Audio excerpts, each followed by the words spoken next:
రైతులు భారమైన గుండెతోటి కన్నీళ్లతోటి ఎక్కడ పోయినా కానీ వడ్ల కుప్పల కాడ కావలి కుక్కల లెక్క పాపం రైతులు నెలల తరబడి వడ్ల కాడ కావలి వండుకుంటూ వాచ్మెన్ గిరి లెక్క వండుకుంటూ దాదాపు 2 నెలల పైన అయిందట కొన్ని ఇక్కడ. ముఖ్యమంత్రి పొద్దున్న లేస్తే చెప్తా ఉన్నాడు ఇది రైతు ప్రభుత్వము ప్రజాప్రభుత్వం చెప్పుకుంటా జనం లోపటే ఏంటంటే మేము ఇప్పటికే 80% ధాన్యం కొన్నామని చెప్తున్నాడు. ఒకవేళ ధాన్యం నువ్వు 80% కనుక కొనేది ఉంటే మరి ఇక్కడ రైతులు అబద్ధం చెప్తున్నారా? 25 నుంచి 30% మాత్రమే కొనుగోలు జరిగిందని ఎక్కడ పోయినా కానీ ఇదే ఉన్నది. వడ్ల కుప్పల కాడ ఎవరిని మందలిస్తే రైతులను మందలిస్తే ఆగ్రహంతో బాధతోటి ఉన్నారు. ఇగో ఈరోజు పేపర్ల శంకరయ్య అని చెప్పని వడ్ల కుప్ప కాడనే వడదెబ్బ తలిగి కావాలి ఉన్నాడు కాబట్టి అక్కడనే చచ్చిపోయిండు. నిన్న మల్లేష్ అని ఒక రైతు ఆత్మహత్య చేసుకున్నాడు. మొన్న రాజన్న పాపం పావురంగా వాళ్ళ అమ్మనైనా ఏమలాడ రాజన్న పేరు పెట్టిరు కానీ రాజన్నలు చచ్చిపోతున్నారు, మల్లన్న చచ్చిపోతున్నారు. అదే రోజు తిరుపతి వెంకటేశ్వర స్వామి పేరు పెట్టుకున్న వాళ్ళు 2 చచ్చిపోయారు. రోజుకు ఇది ఐపీఎల్ స్కోర్ లెక్క పెరుగుతున్నది ప్రతిరోజు. ఇప్పుడు ఈ నిమిషము ముఖ్యమంత్రి ఈడ కూతవేటి దూరంలో 20-25 కిలోమీటర్లు కూడా ఉన్నదో లేదో ఈడికెళ్ళి ఏందది గుడి యాదగిరి గుట్ట ఇప్పుడు యాదాద్రి చేసిరు కదా, యాదాద్రి కాడ దేవుని కాడ ఇట్లా బియ్యం పెట్టి ఇస్తున్నాడు కదా. ఆ బియ్యం పెట్టి నైవేద్యం పెడతారు కదా, ఈయన మీద నెత్తి మీద కూడా అక్షింతలు వేస్తారు కదా. ఆ అక్షింతలు పట్టించేటువంటి రైతు శవాల మీద ఇవాళ ప్యాలాలు ఉతికి అయ్యి ఇవి ఎండకు ఎండిపోయి మిల్లుల కాడ పోతే ధరలు లేక చచ్చిపోయే పరిస్థితి ఉన్నది కదా. అగో అన్నదాత అని రైతే రాజు అని నిన్ను కొడి ఆడినరా? అన్నం పెట్టిన రైతన్న నీకు ఆకలి మిగిలినదా అంటే ఆకలి దారుణాతి దారుణంగా ఆ పరిస్థితి ఎట్లున్నదంటే వీళ్ళు వ్యవసాయం బంద్ చేస్తే రేపు ఆకలికి జనాలు చచ్చిపోయే కాడికి వచ్చింది. రేవంత్ రెడ్డి గారు మీరు ఎలక్షన్లప్పుడు రాగానే ఎక్కడ రైతు కనబడితే అక్కడ పోయి పొలాల కాడికి పోయి పాయింట్ మీదకి అనుకొని ఒకటి నెత్తికి రుమాలు చుట్టి ఆ రైతు మీద ఇట్లా భుజం మీద చెయ్యేసి ఆ ఫోటోలు తీసుకొని జనాలకు పెట్టి ఆడ మా కూలితల్లు ఎక్కడైనా పని చేస్తుంటే వాళ్ళ దగ్గర పోయి టిఫిన్ డబ్బాలు ఓపెన్ చేసి అవి బువ్వ తినుకుంటా మా ఆడోళ్ళు మంత్రులైన వాళ్ళు కూడా కొంతమందికి అదే పని ఆ కుప్పల కాడ పోయి కూర్చొని ఆ నాట్ల కాడ పోయి కూర్చొని ఆ బురదల ఆ మట్టి అంటుకున్నట్టు చేసి ఆ ఫోటోలు తీసి జనం మొత్తం పంపిస్తే మా ఊళ్ళంతా నిజం కూడా అరే పాపం ఈయన మా మనోడే కదా, ఈయన రైతు లెక్కనే ఉన్నాడు, రైతు బిడ్డ అనగానే మురిసిపోయి ఓట్లేస్తే ఇగో జనం పరిస్థితి ఏంటంటే ఆత్మహత్యలు శవాలై ఊరేగుతున్నారమ్మా రైతన్నలు, నడి సేన్లలో సమాధులైనారమ్మా కూనన్నను అని సాహిత్యం ఇంకెన్ని రోజులు ఇంకెన్నేళ్ళు మేము ఇట్లా చెప్పుకుంటా తిరగాలే?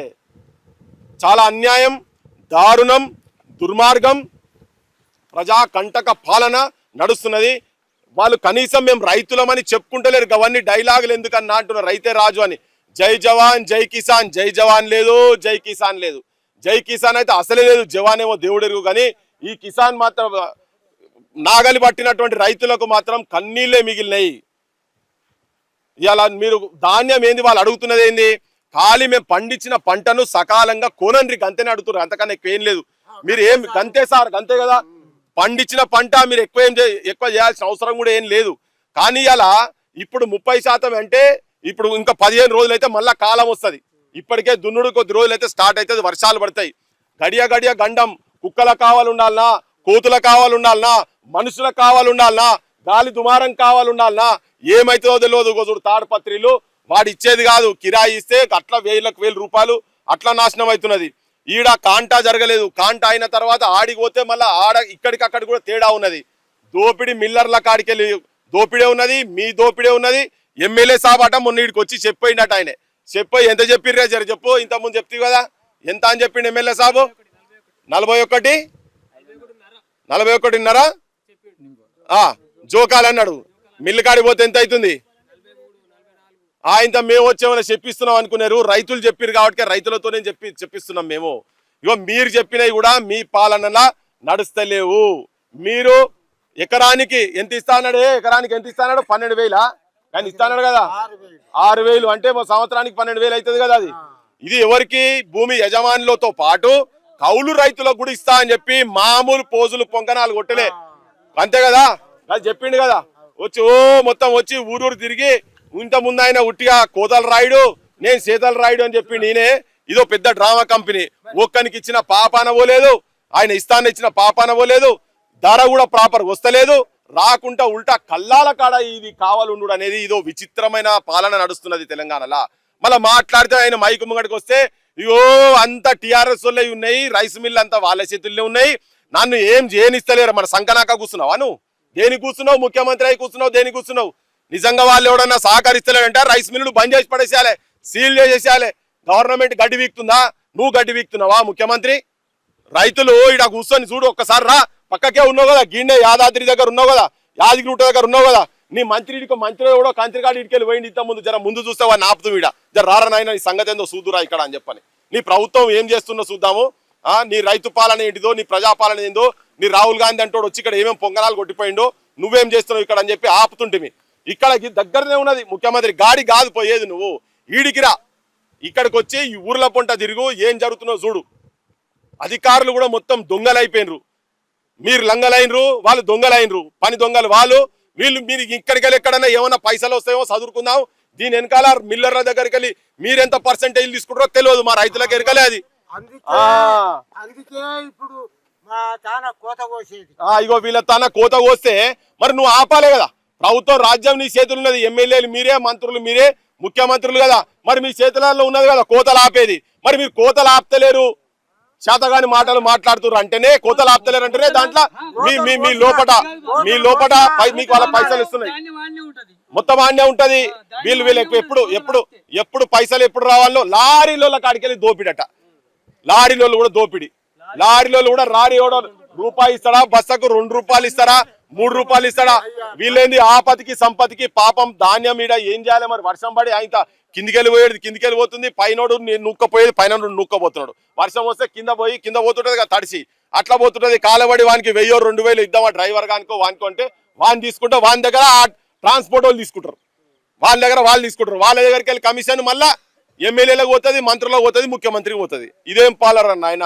మా రైతులకు కూడా చెప్తున్నా, ఈ లంగలకు దొంగలకు ఓట్లేసి మనం ఇంత ఇబ్బంది పడు, దున్నపోతు గడ్డేసి బర్రెకు పాలు విన్నట్టున్నది. మా సొంటలో వచ్చి మొత్తుకోవాలి, మేము జనానికి చెప్పాలి, రాజ్యాన్ని మేము ప్రశ్నించాలి.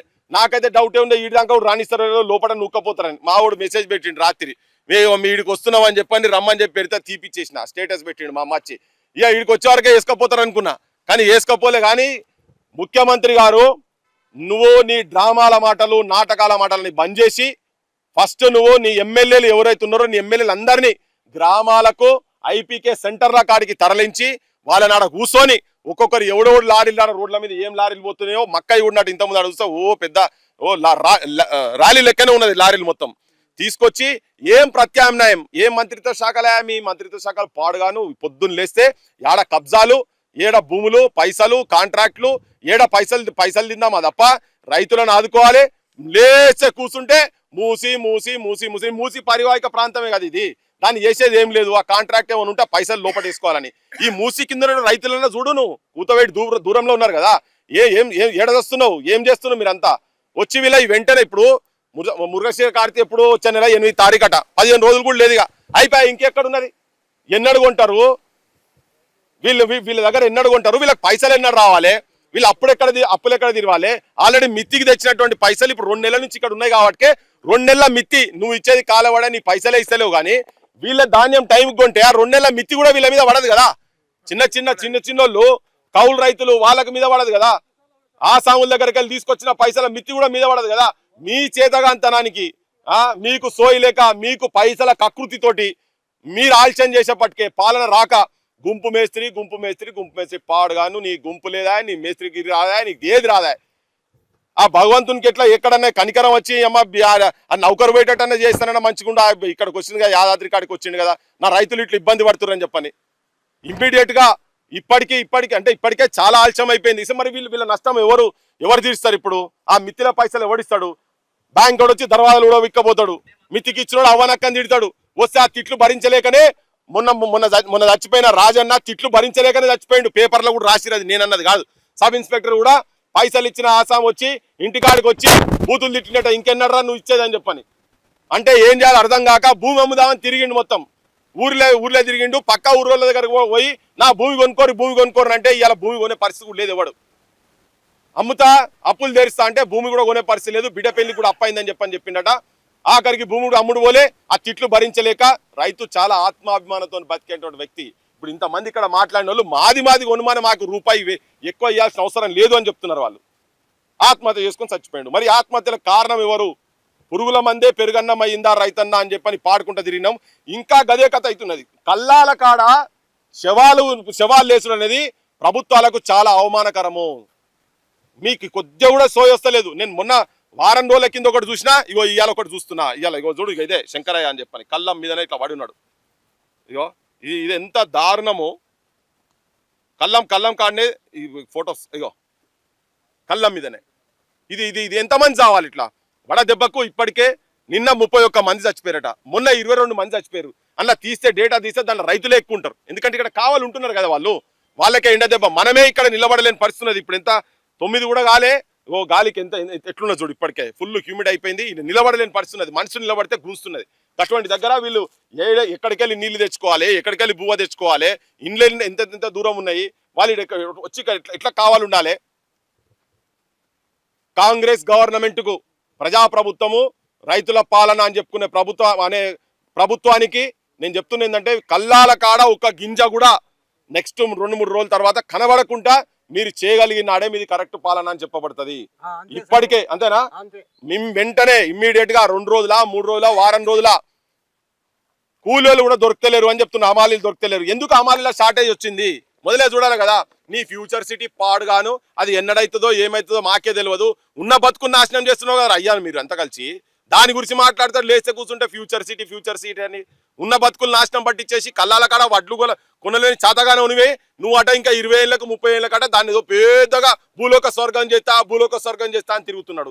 ఉన్న వాటినేమో కాష్టాల కాడికి పంపిస్తున్నాడు, బొందల గడ్డ తయారు చేస్తున్నాడు తెలంగాణను. ఇమ్మీడియట్ గా 2-3 రోజుల్లో మొత్తం నువ్వు క్యాబినెట్ మీటింగ్ పెడుతున్నావు అని తెలిసింది. ఇప్పుడు అక్కడ ఈ క్యాబినెట్ మీటింగ్ లా దీని మీదనే నిర్ణయం తీసుకొని దీని తర్వాతనే ఇంకా ఏం చేసినా కానీ నెక్స్ట్ వీక్ డేస్ ఫస్ట్ రైతుల కల్లాల కాడ ఎక్కడ కూడా ఐకేపీ సెంటర్ల దగ్గర ఒక్క గింజ కూడా కనబడకుండా చేసి నాడే ఉంటది. ఒక్క వర్షం వస్తే కథం, మళ్ళీ ఇండ్లు ఎంతమంది చచ్చిపోతారో తెలియదు. ఒక్క వర్షం పడ్డదంటే కథం, ఇక నా నష్టం ఎవడు పట్టించుకుంటాడు? రైతులను ఎవ్వడు పట్టించుకుంటలేడు. నేను కూడా రైతులకు దండం పెట్టి చెప్తున్నా, ఎవడు పైసలు ఇస్తేవాడు, ఎవడు మందు దాయిపిస్తేవాడు, నా కులపోడు నా మతపోడు అని దీన్ని చూసి ఓట్లు వేయకుర్రి. జర మంచోళ్ళని చూసి ఓట్లు వేసుకొని ప్రజాపక్షం రైతుల పక్షాన్ని ఉండేటోళ్ళను భవిష్యత్తులో ఓట్లేసి గెలిపించుకోవాలని రైతులకు కూడా చెప్తున్నా.